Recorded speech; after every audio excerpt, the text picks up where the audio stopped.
Assalamualaikum warahmatullahi wabarakatuh. Puji syukur kita panjatkan kepada Allah Subhanahu wa taala dan baginda besar kita Nabi Muhammad SAW. Perkenalkan, saya Selviana Nanda Pancarani dari kelas 12 IPA 7 SMA Negeri 1 Cibadak. Di sini saya akan membahas kisah kerja keras dari Bu Susi Pujiastuti hingga sukses seperti sekarang.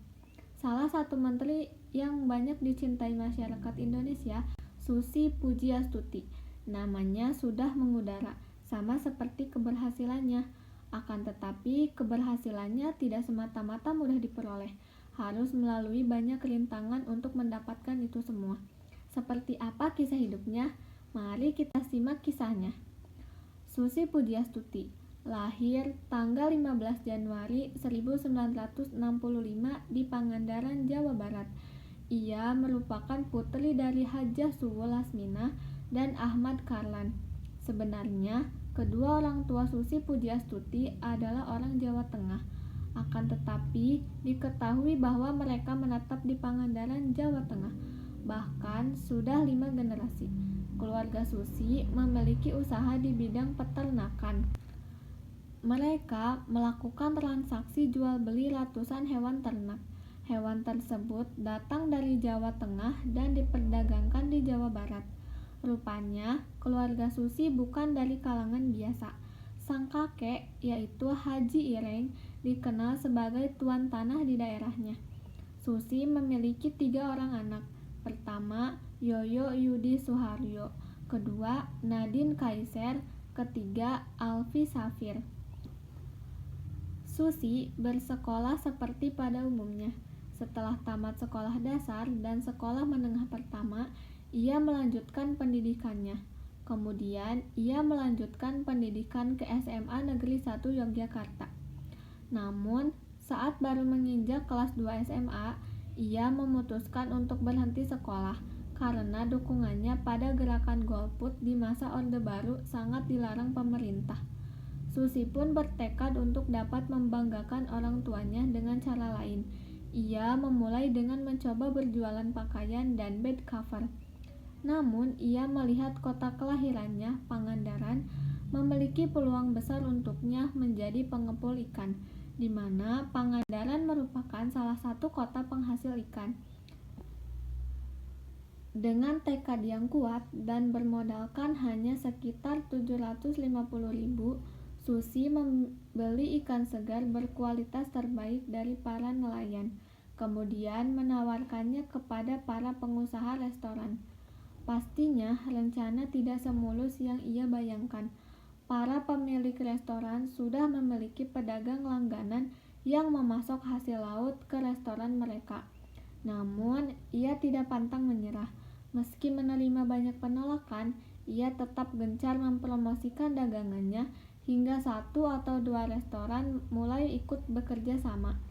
Karena dikenal dengan pedagang yang memiliki kualitas ikan terbaik, hanya dalam waktu 1 tahun saja, Susi sudah menerima banyak permintaan lobster segar dari luar negeri. Dari kegiatan jual beli lobster tersebut, Susi mendapat ide untuk membuat sendiri wadah ekspor ikan dan lobsternya. Pabrik pengolahan tersebut ia beri nama PT Asi Pujiastuti Marine. Ia tidak hanya mengekspor produknya ke Asia, tapi sampai ke Amerika. Perkembangan bisnisnya tersebut membuatnya membutuhkan transportasi yang lebih lagi. Hal itu untuk kepentingan produk hasil lautnya, supaya tetap segar dan cepat sampai. Susi yang tidak mudah puas merasa pengiriman melalui jalur darat sangat menghambat pengiriman dari segi waktu maupun jarak. Ia pun berniat untuk membeli pesawat sendiri. Pada tahun 2004, Bank Mandiri mempercayainya dan memberikan pinjaman dana kepadanya. Pada saat itu, Bank Mandiri meminjamkan dana sebesar 4,7 juta US dollar. Angka segitu sama seperti sekitar 47 miliar. Kemudian, uang tersebut digunakan untuk membangun sebuah landasan. Selain itu, ia juga membeli pesawat Cessna Grand Caravan. Susi memutuskan untuk membeli Cessna Grand Caravan seharga 20 miliar. Uang yang digunakan tersebut adalah uang pinjaman dari bank. Kemudian Susi mendirikan PT Pujiastuti Aviation. Melalui PT Astuti Aviation yang didirikannya tersebut, satu-satunya pesawat yang ia miliki tersebut digunakan untuk mengangkut hasil laut. Ia mengirimkan lobster dan berbagai ikan segar hasil tangkapan dari nelayan di berbagai pantai Indonesia. Ia mengirimkan hasil laut tersebut ke pasar Jakarta dan Jepang.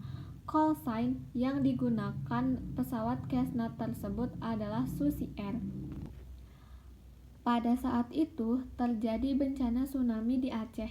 Kemudian Susi memutuskan untuk mengirim pesawatnya ke sana. Ia berniat untuk membantu para korban tsunami tersebut. Pada tanggal 27 Desember, pesawat milik Susi mendarat pertama kali di Meulaboh. Kemudian keesokan harinya mendarat lagi dengan membawa bahan-bahan makanan dan berbagai kebutuhan seperti beras, mie instan, air, tenda, dan lain-lain. Pada saat itu, ia hanya berniat untuk membantu para korban. Pesawatnya itu digunakan untuk mengangkut sandang dan pangan untuk para korban. Akan tetapi, di balik niat mulianya tersebut, Susi mendapatkan balasannya. Ketika hendak kembali, ternyata banyak lembaga non-pemerintah yang memintanya tetap berpartisipasi dalam recovery di Aceh. Mereka ingin membayar sewa dari pesawat tersebut. Setelah itu, sekitar 1,5 tahun, pesawat tersebut bekerja di Aceh.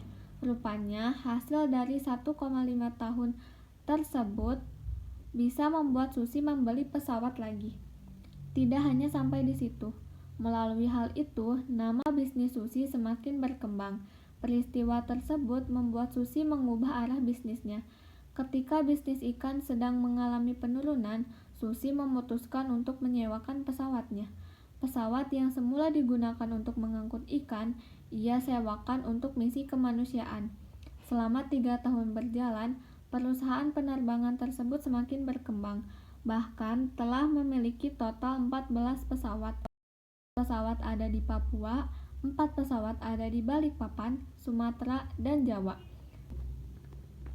Bisnisnya tersebut terus berkembang sampai perusahaannya memiliki total pesawat Cessna Grand Caravan, 1 pesawat Diamond Star, 9 pesawat Pilatus Porter, dan pesawat Diamond Twin Star.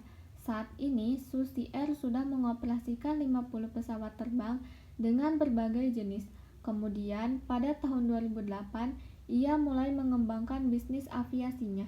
Susi membuka sekolah pilot yang bernama Susi Flying School melalui PT Asi Pujiastuti Flying School. Semua kesuksesan yang diraihnya membawanya sebagai Menteri Kelautan dan Perikanan. Pada tanggal 26 Oktober 2014, ia ditetapkan sebagai Menteri Kelautan dan Widodo dan Yusuf Kala. Akan tetapi, sebelum dilantik, Susi melepaskan semua posisinya, posisi di perusahaan penerbangan Susi Air, dan beberapa posisi lain yang ia jalankan, termasuk sebagai Presiden Direktur di PT Asi Pujiastuti yang bergerak di bidang perikanan. Ia juga meninggalkan posisinya di PT Asi Pujiastuti Aviation yang bergerak pada bidang penerbangan. Hal itu dilakukannya supaya menghindari konflik kepentingan di antara dirinya sebagai menteri. Selain itu, alasan lain ia melepas semua jabatannya adalah supaya ia dapat bekerja secara maksimal di pemerintahan, khususnya pada bidang perikanan dan kelautan.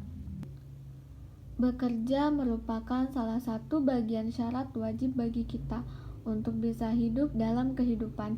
Niat baik untuk memulai usaha semata-mata karena Allah, melalui doa, usaha, dan ikhtiar. Adapun hasilnya percayakan pada Allah Subhanahu wa Ta'ala. Insya Allah hasil yang didapat akan maksimal. Motivasi, dorongan, dan semangat sangat dibutuhkan pada saat kita sedang menghadapi bermacam-macam masalah dalam bekerja. Jadikan ini semua sebagai motivasi untuk kita sehingga kita bisa menjadi pribadi yang lebih baik dalam bekerja, berusaha, beribadah, menjalani hidup dan kehidupan ini. Mungkin itu saja yang dapat saya sampaikan. Kurang lebihnya mohon dimaafkan karena manusia tidak luput dari kesalahan. Sekian dari saya, terima kasih sudah mendengarkan. Wassalamualaikum warahmatullahi wabarakatuh.